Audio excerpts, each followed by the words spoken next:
ए मुंशी,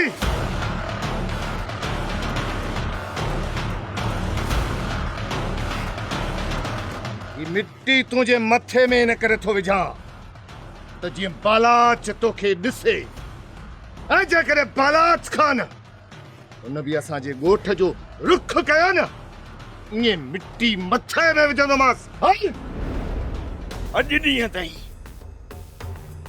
दुश्मननि जी निड़ीअ ते लत ॾियण जी देर सिर्फ़ ऐं सिर्फ़ मूं चाचे जे करे कई हुई। हाणे सभिनी दुश्मननि जो साह मुंहिंजी मुठ में आहे। मिठल मल्हार ऐं सारंग खे तुंहिंजी बेइज़तीअ जी वॾी क़ीमत अदा करणी पवंदी। तूं बालाज खान जो मुंशी आहीं, कोई हल्के फुल्के जो न, सिर्फ़ इन्हनि खे बालाज खान जे बुल ते चढ़ण ॾे। बोलाटी हिकिड़ी खाईंदोसान।